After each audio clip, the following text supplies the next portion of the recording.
Hey, welcome to this video where I'm going to be showing you how to use a very powerful meditation technique that is going to change your entire life if you follow along and you use it consistently for the rest of your life, pretty much. Learning how to use this technique is kind of like developing a superpower where your mind is going to have a lot more concentration, focus, a lot more clarity, and overall you're just going to feel a lot happier all the time, and you're going to be able to use your mind in a way that most people don't really know how to do, because most people don't really practice this meditation technique.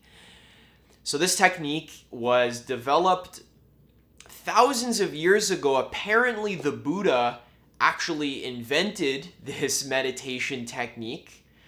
I don't know if that's actually true, but it's a very old technique called Vipassana meditation.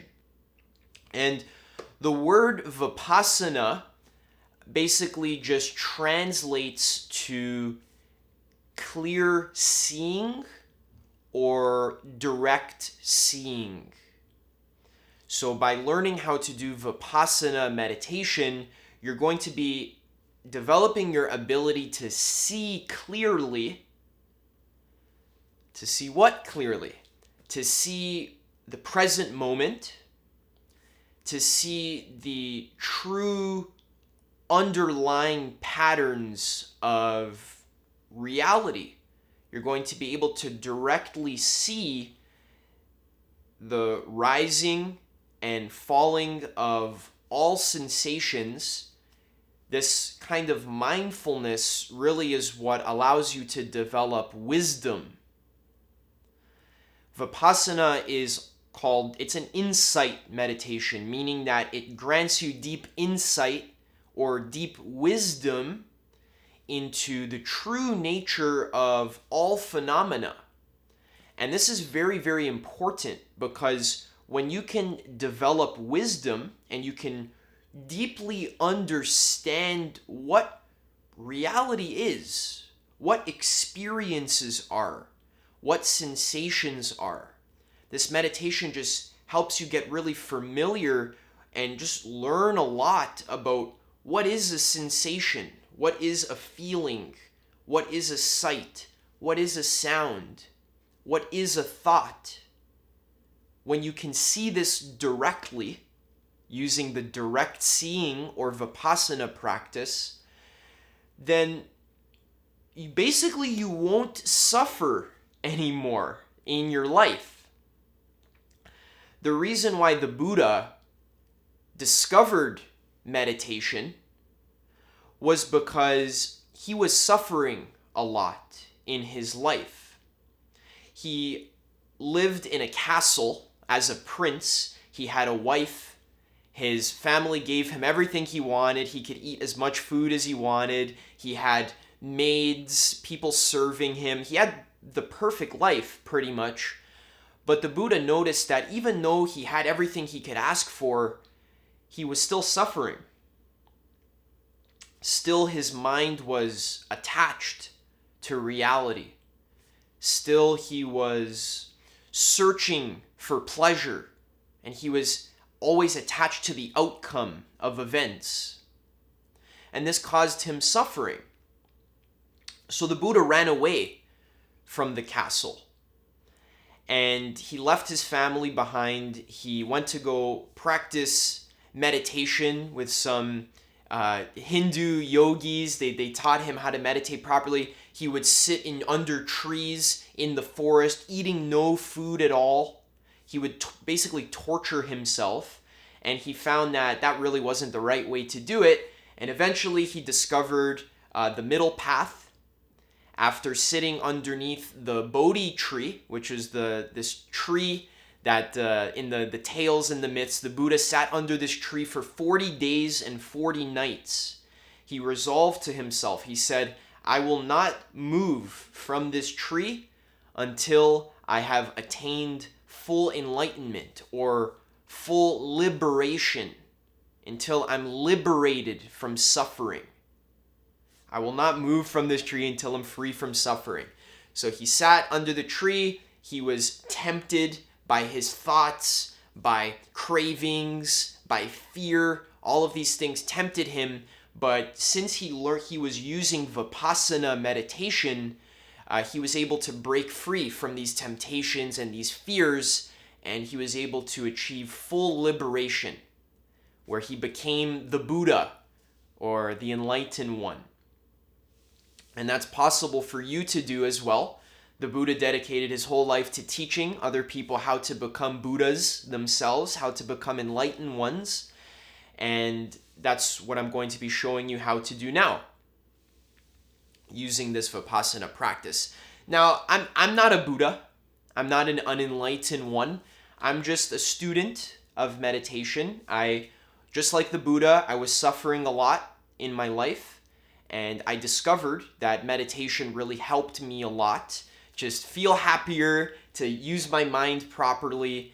And just really, for me, I realized meditation is really the only way to live a happy life. So let's talk about it right now.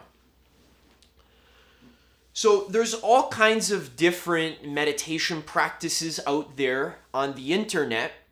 The problem that I notice is that a lot of the meditation practices are about getting something. You see a lot of visualization meditations, or you see a lot of meditations like a guided meditation for calming down, or guided meditation for relaxation, or a guided meditation for manifesting your dreams. The problem is these meditations are promising you some kind of result, some kind of benefit, or some kind of egotistical gain, where ultimately the reason why we come to meditation in the first place is because we're trying to manipulate our mind.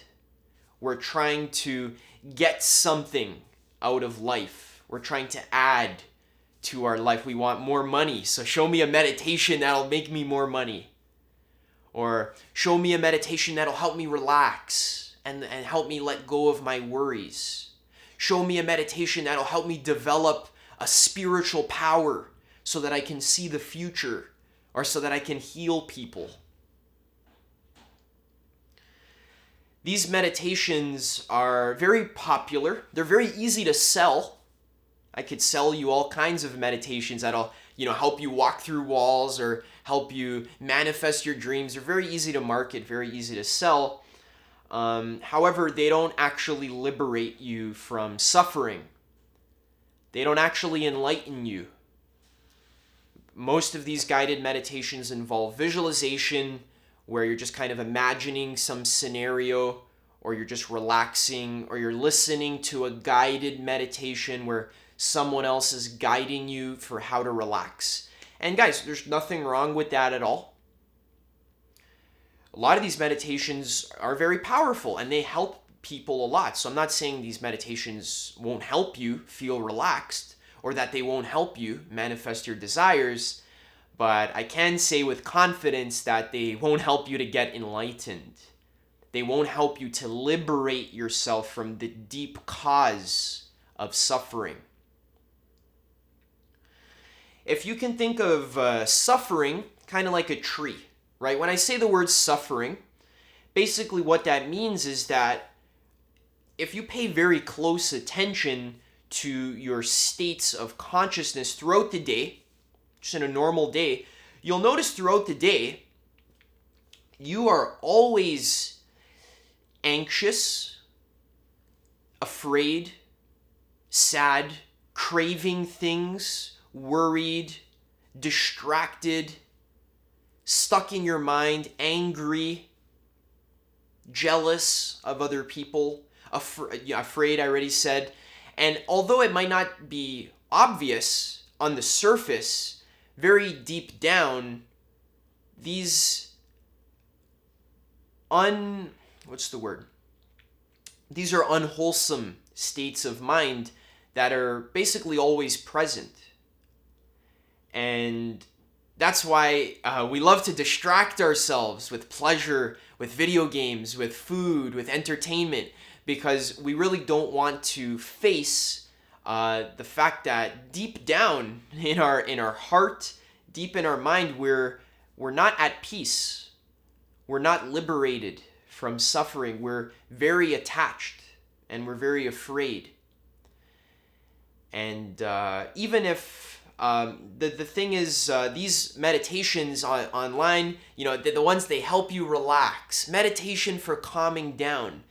What these really do is they calm the surface of the water, but deep down in the depths of the ocean, there's still a lot of turmoil. And this turmoil in underneath the surface, this always causes waves on the surface. So even if you calm the surface of the water for 10 minutes, for 30 minutes, if the surface of the water is calm, you use some meditation, you calm the surface, underneath, deep in the ocean, there's still a lot of turmoil. And after 30 minutes, the surface of the water is going to be tumultuous again, because the waves from underneath they're going to come back up to the surface, and next thing you know, you're back suffering and you're not calm anymore. It's almost like, imagine you are trying to get rid of this tree of suffering. If suffering is like a tree, but you're trying to get rid of this tree by snipping the leaves or snipping the branches. They always grow back. So when you try and alleviate your suffering by eating a bunch of food, or by doing a quick 10-minute meditation for relaxation, or even by doing some yoga or whatever, a lot of cases the result isn't permanent. You get a temporary fix to your problem. It's like you're cutting the leaves off of the tree. Eventually, they just grow back. When you cut the branches off of the tree of suffering, the branches just go back because the trunk is still intact. This Vipassana practice is going to help you hack away the tree of suffering and kill it at the root. It's going to help you see clearly what is actually causing my suffering. What's the root cause of my suffering? Once you see that clearly by doing the practice, it's like cutting the root of the tree. The tree will never grow back after you cut the root. And this technique I'm about to show you, it's not very flashy. It's not very colorful. It's not going to help you manifest your dream reality, even though it probably might. It's actually very simple. And that's why in a lot of cases it's not that easy to market. But you're here now, so let's start talking about Vipassana meditation. How do we do it? Okay, so the first step is that you're going to need to sit properly. Right? Before we even start meditating, you need to sit properly. So right now I'm going to show you how to sit. This here is a meditation cushion. I bought this at a store in downtown Toronto. I don't know how high it is. It looks like it's about maybe 8 to 10 inches high. I recommend getting a relatively thick cushion. You see there's a lot of girth here. Especially if you're someone who's not particularly flexible like me, you're going to need to have a little bit more height off of the ground. Now, I paid about $60 Canadian for this cushion. I highly recommend investing in a meditation cushion. I've used this for thousands of hours, and it's a very good quality cushion. Really, you only need to buy one of these or two of these for your entire life. So it's definitely worth the investment, especially if it's going to make your meditation better, which it will, because posture is very important. Posture is the foundation of your practice. So Yeah, so you can look online. Maybe there's a store in a city near you. But basically, this is a good cushion. Maybe it's filled with like bean husks or something, but it's not super important the kind of cushion you get. But I do recommend buying a meditation cushion. If not, if you don't want to buy one right now or you don't have it available, you can still grab some pillows, tuck them underneath your butt. And I'll show you how to do that right now, actually. So what I'm going to do right now is, if this cushion, this cushion here, if it's sitting on the floor like this, what I'm going to do is I'm going to kind of karate chop the front of the cushion and create a kind of ski hill in the front. So if this is the back of the cushion here and this is the front, I want it to kind of be at an incline, like a hill, right? So I'll show you how that looks right here. I'm just going to kind of karate chop the front, and it's going to kind of go down like this, right? Like an incline. This allows your hips to sit forward. So I'll show you from the side. So I have my ski hill here. And now I'm just going to sit on top of it like this. And what I'm going to do is I'm going to grab either my left leg or my right leg, and I'm basically just going to tuck it underneath where my perineum is, underneath my balls, pretty much. And for me, my left leg doesn't really work that well, so I'm going to use my right leg. And you just want to cross your legs pretty much like this, right? So now you see my back is straight. I'll turn so that you see how my legs are positioned. So one of my legs that's underneath is kind of sitting underneath where my perineum is, which is like the space between your butt and your genitals. And my knees are on the floor.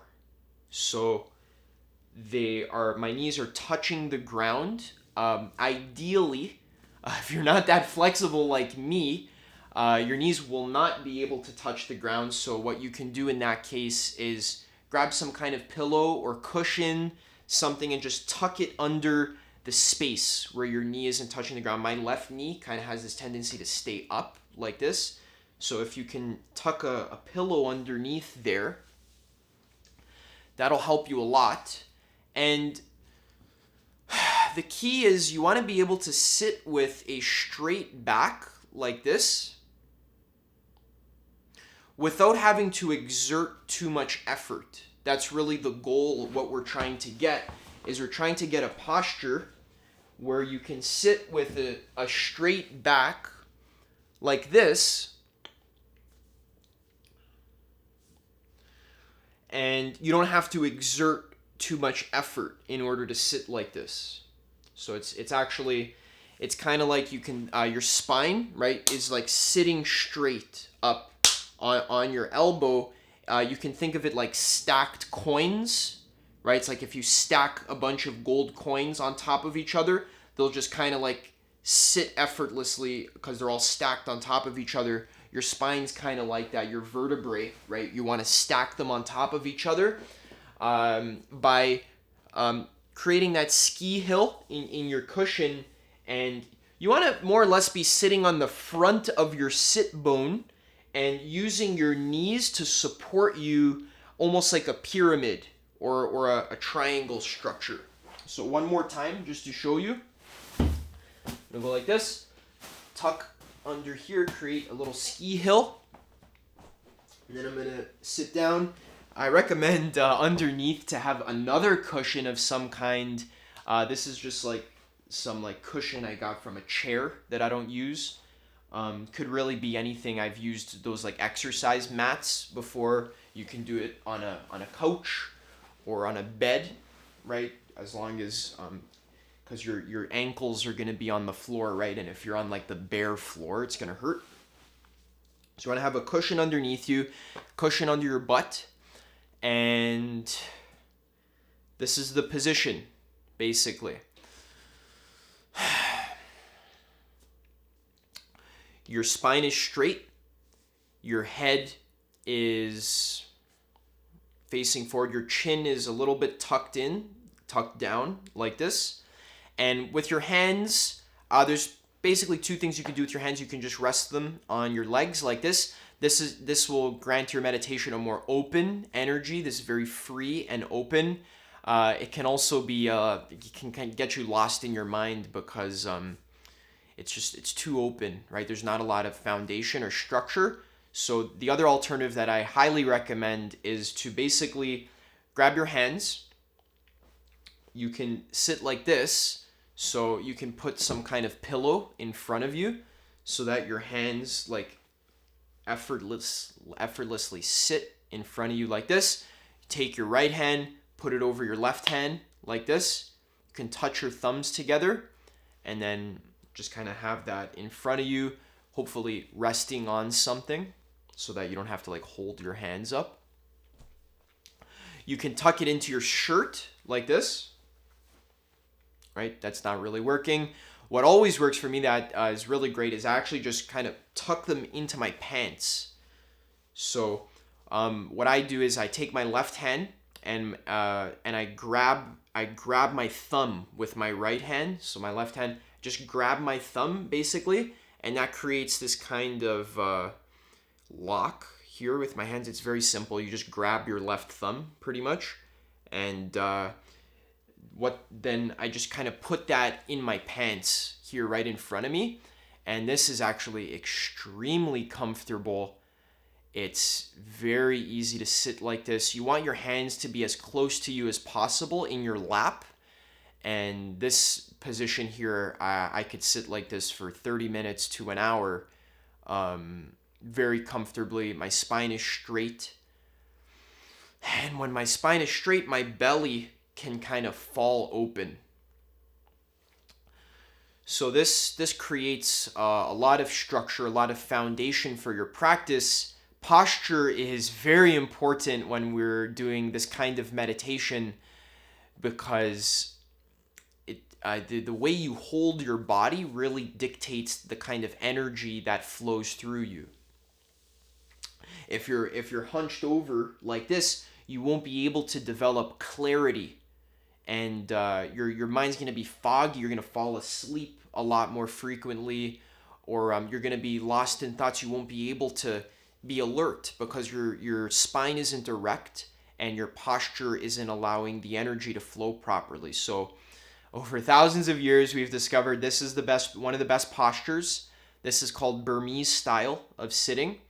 And if you're having trouble with your knees, like I've had a lot in the past, just keep practicing. Your hips will loosen themselves over time.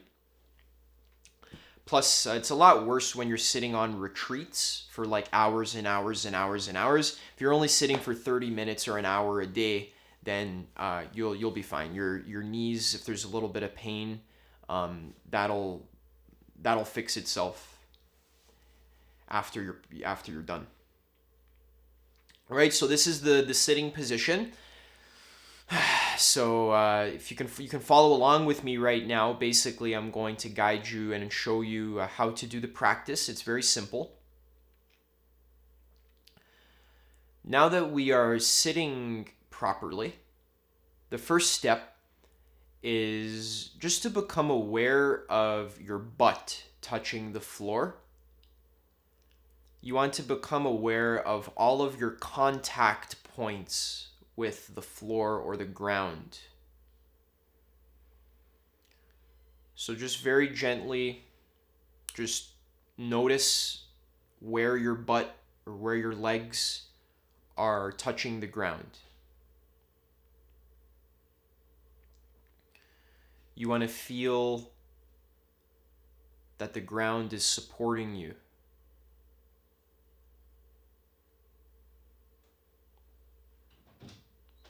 Feel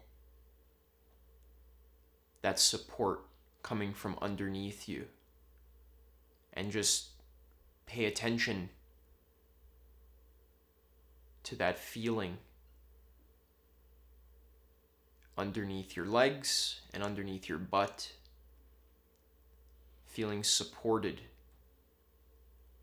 by the ground.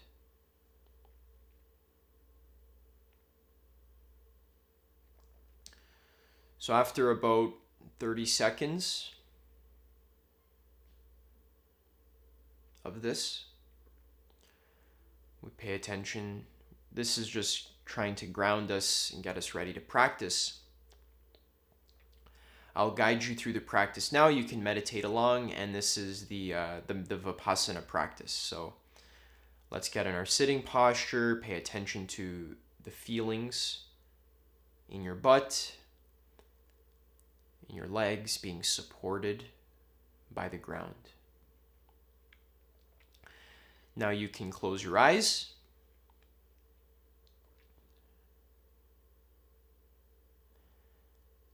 And just sit for a minute.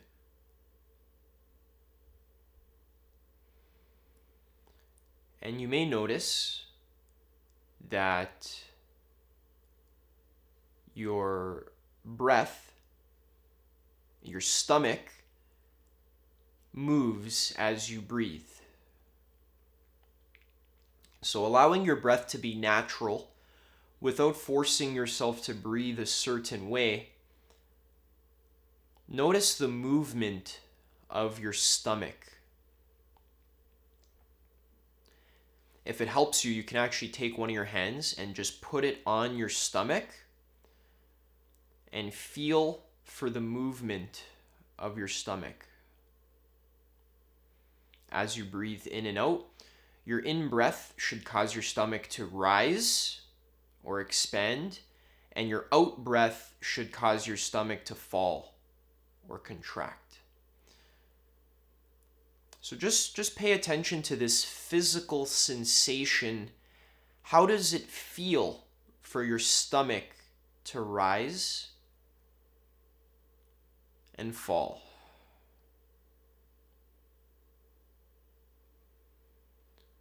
Let's see if you can notice if there's a difference between the rising and the falling.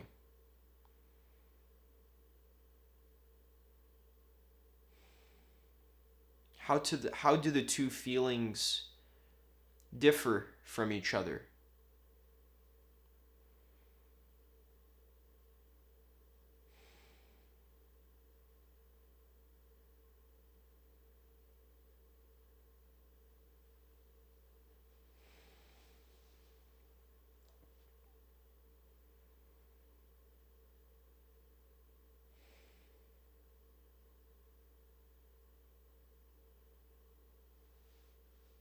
As you naturally breathe in,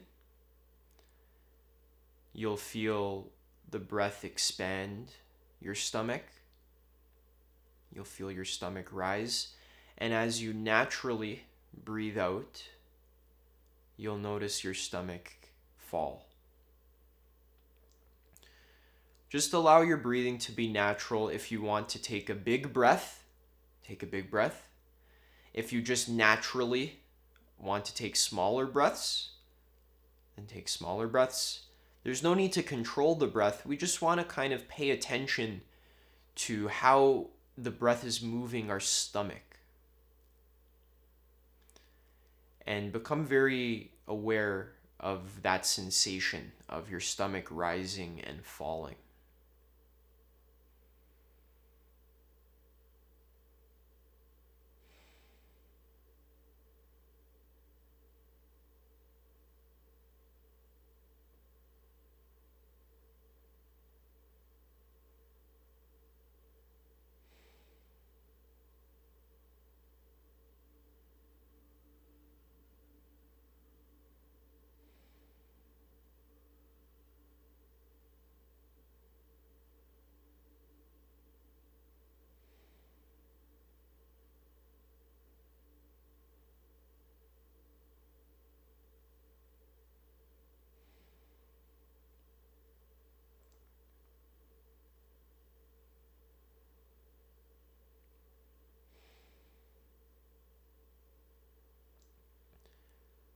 Notice where your attention is Has your attention left the breath or the movement of the stomach? Has it wandered somewhere else? That's all right. Just notice where it's gone. And once you notice that, just very gently and lovingly bring it back to the rising and the falling of the stomach.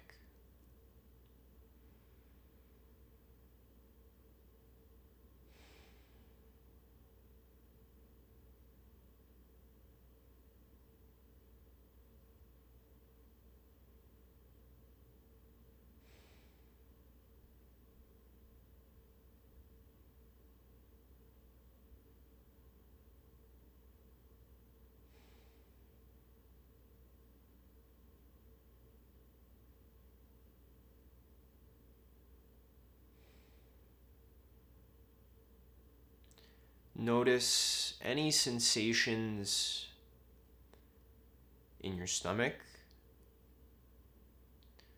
Notice how your body feels.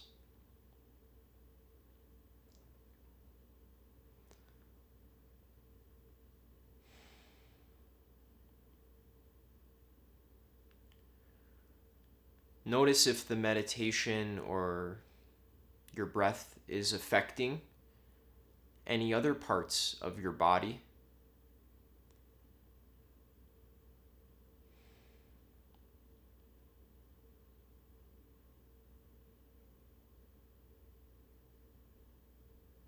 Do a gentle scan of your body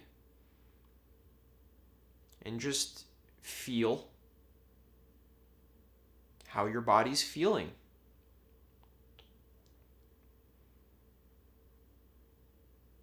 You don't need to try to be aware. You don't need to force yourself to be aware. Notice that your body's already here. You don't need to try to pay attention to it. It already exists. It's already here. It's just spontaneously arising without any effort. Come back to the rising and the falling of the stomach.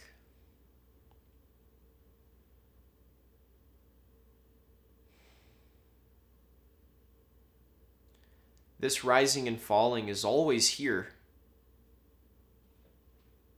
Our goal is just to notice it.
See if you can notice when the stomach begins to rise, and notice when the rising stops, and then notice when the stomach begins to fall, and also notice when the falling stops. So notice the start of the rising and the end of the rising. And then notice the start of the falling and the end of the falling.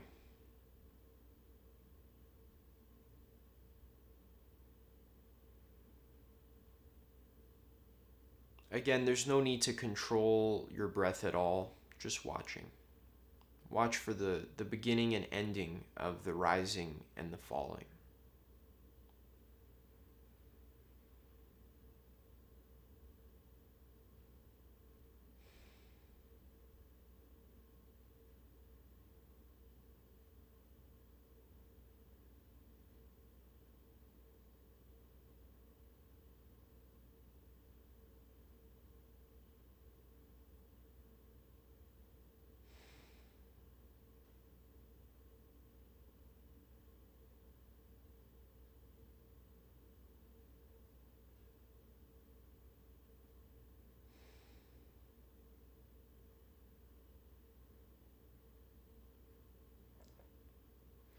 If it helps, try labeling when your stomach rises and when your stomach falls. So when you feel the rising, say to yourself in your mind, rising. And when you notice your stomach falling, say to yourself, falling.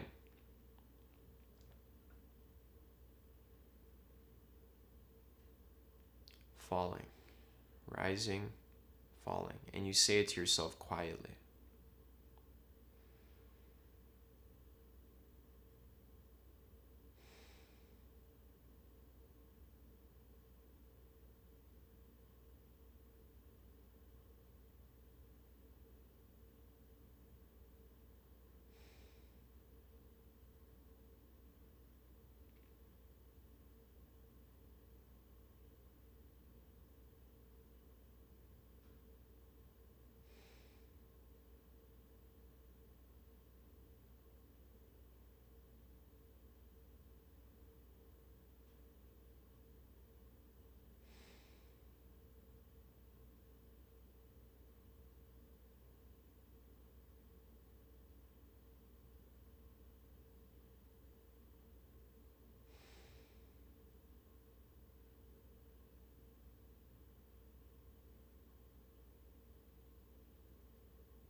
Notice where your attention is.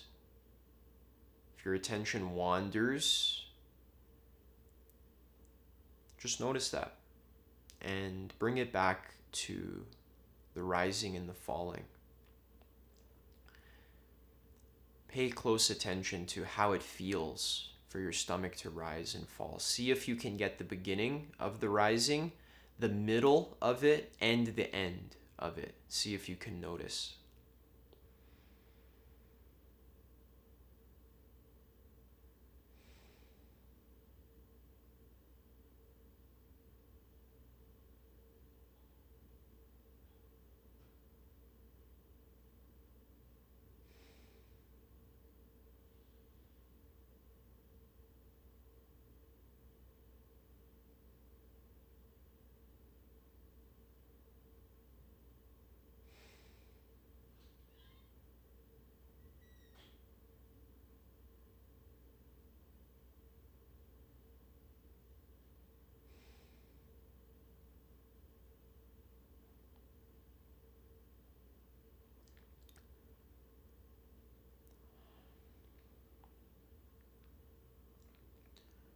All right, now I would like you just to pay attention to your heart space, the space in our chest. Just check in, see how it's doing. What are the feelings there? No need to change them or judge them or even become attached to them. Just noticing what they are. How does that heart space feel? What is the feeling? Just be curious.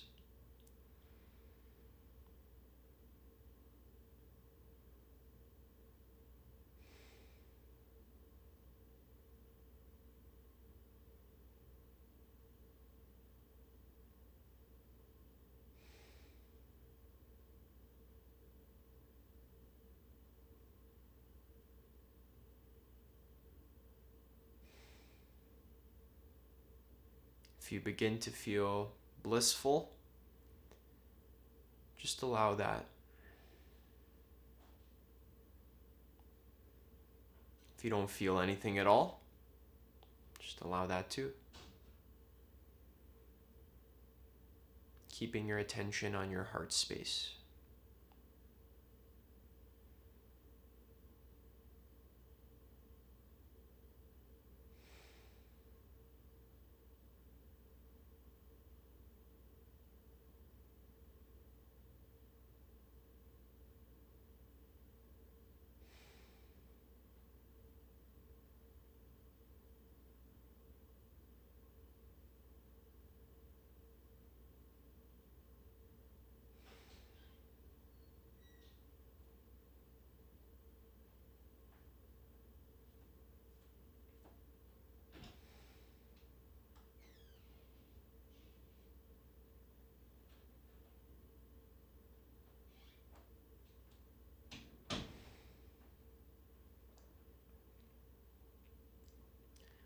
All right, now we can open our eyes and just notice how the visuals are hitting your eyes. Just notice that sight.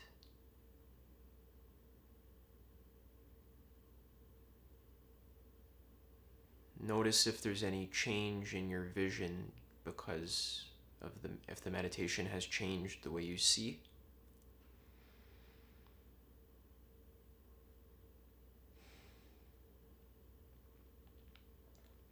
Notice if there has been any change in your mental state, in the quality of your thoughts, or the quality of your mood.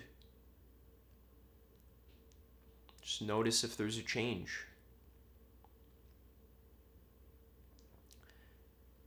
Now, to end off together, let's bring our hands up in a prayer position like this in front of our heart. Repeating after me. May all of the good merit, all of the good energy and good karma that has been accumulated throughout this practice session, may all of that be put to use for the liberation of all sentient beings in all galaxies, in all spaces and times. May all sentient beings, whether alive or dead, whether visible or invisible, whether big or small, known or unknown, may all sentient beings be happy and be free from fear.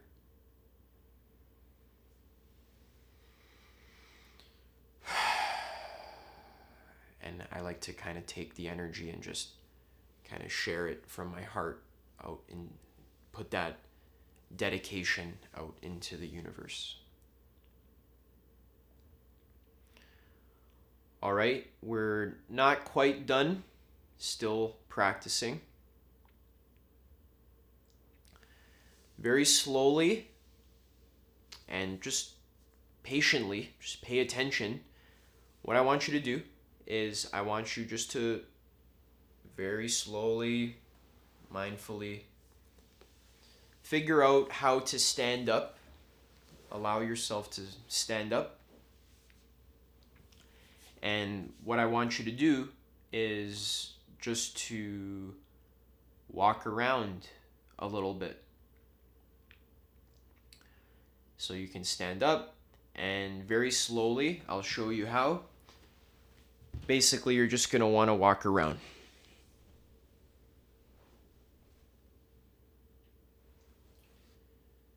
So you're walking like this.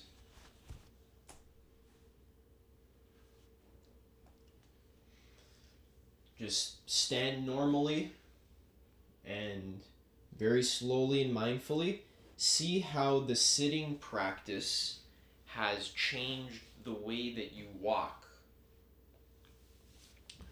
Notice if the way you're stepping is different. Just go very slowly. There's no rush. Just kind of walk around your room, back and forth, or wherever you want to go. Paying specific attention to the feelings in your feet. So notice how the soles of your feet are feeling as you walk. Notice your posture. How has your walking been affected by the meditation? Just use your awareness. Notice that.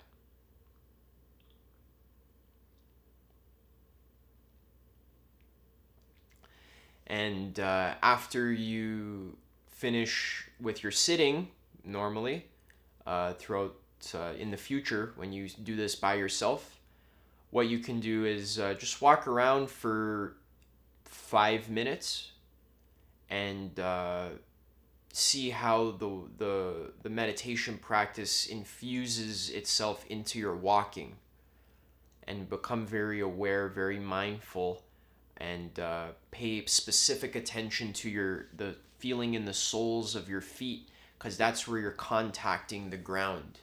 So just notice how that feels to walk. Notice those sensations in the bottom of your feet.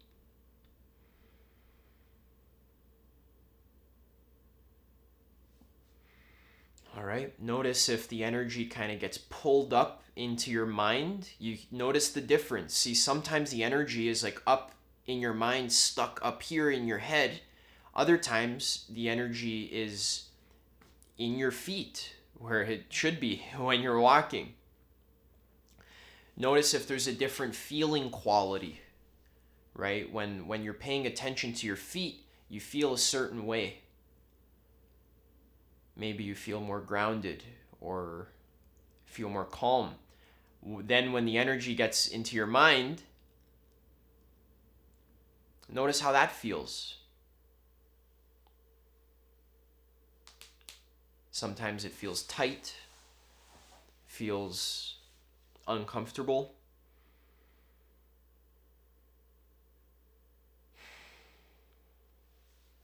All right, you can continue walking around. Just listen to me. I'm going to now talk about some frequently asked questions and just give you some other tips for practicing properly. So this was the Vipassana meditation practice as taught to me by one of my enlightened teachers who's been practicing for like 30, 40 years, who was taught by a Vipassana master, who was also taught by a Vipassana master, and so on. So this is a teaching directly from an enlightened master, pretty much. And the goal here, notice, is we're just being aware of the now. We're specifically trying to just pay attention to the rising and falling of the stomach. When we meditate, by paying attention to the rising and falling of the stomach, you're being present in the moment. And you are starting to directly see how your breath works. So many of us kind of have an idea of how our breath works. We think we know what the breath is. We know what breathing is. We know about lungs. We know how breathing works because of some scientific explanation. But very, very, very few of us on Earth know what breathing is experientially, with just by paying attention to it with very fine detail and concentration. So when we are paying attention to the rising and the passing away of the breath, and we pay very close attention to how that manifests itself in your body, we're also paying very close attention to how the universe works. This grants you wisdom. The Buddha said, within this 6-foot-long body, I will show you the rising and falling of the entire universe. So when you can become familiar with your internal life, your internal physical body sensations, when you can develop a direct relationship with feeling your body. Most of us spend the whole day disconnected from our body in thoughts, in concepts, in stories, craving, suffering, agitation, misery. If you can kind of detach from that mental activity and learn over, thousands of hours of practice, learn how to ground and bring that energy down in and keep it here, paying attention to the rising and falling of the stomach, and also feeling the sit bones, feeling the support from the floor, even feeling the support from the floor on your feet after you walk. That grounds you, that grounds your energy in your body. And you might notice it just makes you feel really happy. When you're in the present, when you're here in your body, there's nothing to worry about. There's nothing to be anxious about. There's nothing to be self-conscious about. There's nothing to crave even. It's just like everything just happens naturally. Everything flows very easily when you're connected to your body. So your breath is always here, right? So you can practice this technique just paying attention to the rising and the falling of the breath. You can practice it every single day. I recommend sitting on a cushion and practicing formally for minimum 30 minutes, 30 minutes a day. My teacher told me, realistically, you should be practicing minimum 2 hours a day, 1 hour in the morning and 1 hour at night, and that's like a minimum. So I think you can start with 20 or 30 minutes of that. It won't always be peaceful. Sometimes you're going to be tired. Sometimes you're going to be lost in thoughts. Sometimes you won't be able to focus on your breath. Sometimes it'll seem like if your life depended on it, you can't focus on the breath. This is completely normal and natural. It's not necessary to judge yourself for thinking or for getting lost in thoughts. That would kind of be like judging water for being wet, or like judging fire for being hot. The nature of the mind is to think, and in order to train the mind, you need to give it a task. And the task that we're giving it is to pay attention to the rising and the falling of the breath, which is always here. I strongly recommend doing this practice as frequently as possible. Once a day is the minimum. I recommend practicing in the morning for minimum 30 minutes to start off. That's really going to help you set the tone for your day. First thing in the morning, if you can do a nice meditation practice, that's really going to program your subconscious mind.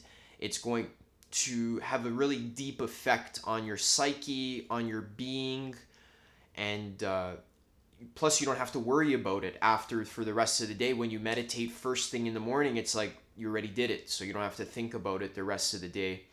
So meditation in the morning is something that I do every single morning. And also at night, you can meditate for 5 minutes before you go to bed. You can even meditate as you're falling asleep. You do the same thing. Just pay attention to the rising and falling of your breath. And as you drift off into sleep, try and answer this question. Did you fall asleep on the in-breath, on the rising, or did you fall asleep on the out-breath, the falling? Try and see if you can get the answer to that question. And when you wake up in the morning, did you wake up on an in-breath or an out-breath? Now, that's the spirit of this practice, is that it's really just mindfulness of the present moment. Use those labels, rising and falling, and if you want to use other labels as well. I'll briefly talk about labeling. Labeling is basically just a tool where you, in your own mind, you verbally say to yourself a word that labels a sensation. It's supposed to be like kind of like training wheels for your mindfulness. I worked with labeling for years, and I still do labeling a lot. So you label the rising and the falling of the breath. Let's say you get stuck in thinking. You can just label thinking. Let's say you hear a sound outside and it distracts you. You can label hearing and go back to your breath. If you feel pain in your knee, you can just say pain. You can even label what type of pain is it. Is it a sharp pain? You can say sharp. Or broad pain.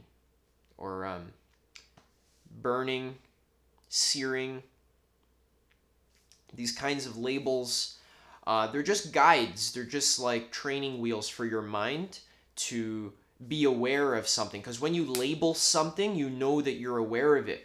So even throughout the day, when you're going to open a door, something as simple as that, you can label moving, touching the doorknob, twisting, pulling, letting go, and then walking. And as you walk, you can label your footsteps: left foot, right foot, left foot, right foot.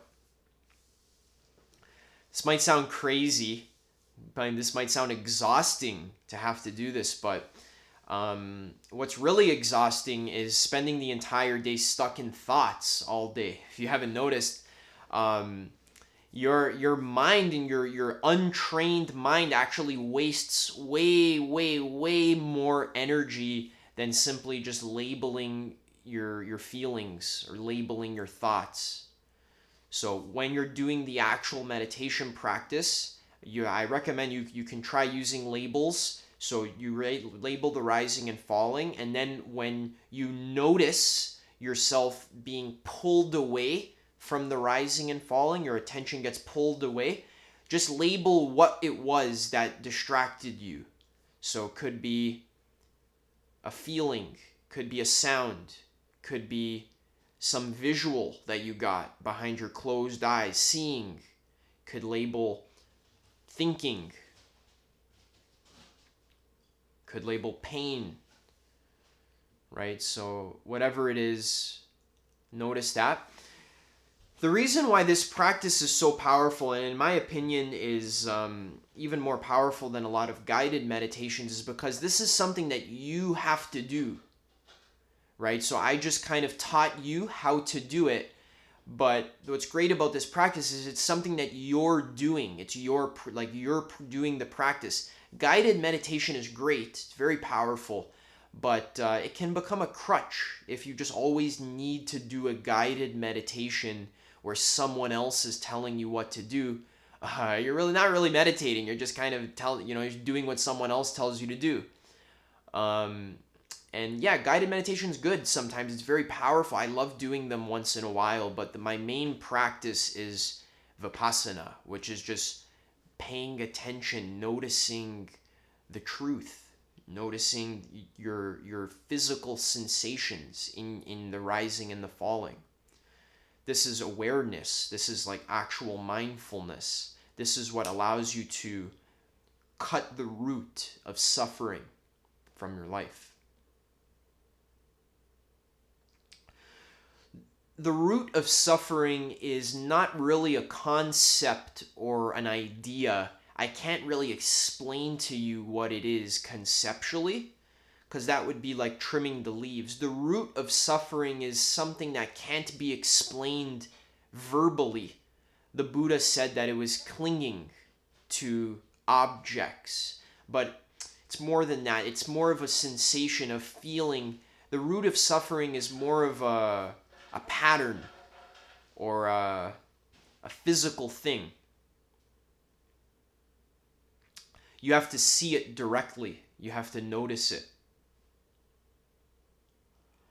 it's not enough just to talk about it. That doesn't really do it justice. You have to see it in your own experience by doing the practice. All right, this was how to do Vipassana meditation. I hope you enjoyed this. This practice will change your entire life if you do it consistently. If you want a head start on this practice, you really want to turn it into some tool that you use to navigate your life, and you want to develop this superpower of mindfulness, then I highly recommend looking in your area if there's any Vipassana retreats. You can find a 4-day retreat or a 7-day retreat or a 10-day retreat. I've been to plenty of them, and they're highly worth the money. In many cases, they actually will give you free shelter or free food, right? A lot of these Buddhist centers do this based on donation. So if you're struggling with money, you can show up and just pay what you can, basically. It's not always the case, but even if you have to pay full price, right, that's highly worth it. You're investing in your mindfulness, in your awareness. Now, be warned, the Vipassana retreats are not butterflies and rainbows. And the reason why is because life is not butterflies and rainbows, right? So many people go on meditation retreats thinking that they're going to be all relaxed, but they realize they're in for a rude awakening, that, fuck, my mind is restless. I'm suffering. I can't sit down and do nothing. Yeah, exactly. That's the problem. If you want to get peace, first you need to go through all your suffering and craving and misery and attachment. But once you do, and once you kind of become familiar with your own mental tendencies, once you see clearly, you start to realize the point of life. And I'll leave you with a quote. The Buddha said, "One day's glimpse of the Dharma, or of the truth, one day's glimpse of the Buddhist teaching is worth 100 years of life without it." It's actually even better than 100 years of life without it. He said, one day living the Dharma is better than 100 years living without the Dharma. And I concur. So think about that, and do this practice. Use it. Become good at it. I forgot to mention, when you finish your practice, so after you're done your meditation, do that dedication, that send good merit, good vibes, send love to the universe, to all sentient beings, wish them happiness and freedom. That's generally just to develop the compassion component of your practice is very important. Because when you awaken, you notice that by wishing all sentient beings and all universes happiness and freedom, really you're just wishing yourself happiness and freedom. And you want that because I'm you and I know what you want. You want to be happy, right? Don't we all? All sentient beings, all bugs, animals, insects,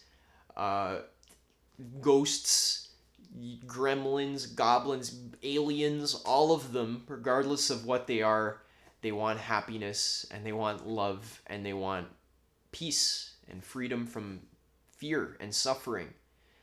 So as you do your practice, we are connected to the whole universe. So when you practice meditation, you're really not just meditating for you. It's not like you're meditating to gain something, but really you're meditating for the well-being of the whole universe, right? A lot of people get really wrapped up in trying to save the world, right? And there's nothing wrong with that. Obviously, there's a lot of social problems that need to be worked on, but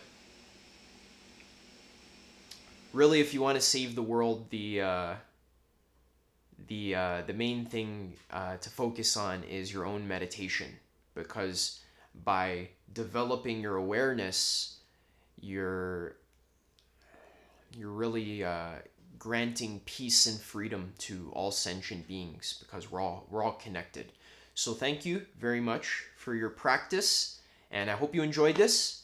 Let me know what you thought. Leave a comment in this video. Let me know if this helped you. And stay tuned. I got more videos on the free channel. And take care. Happy meditating.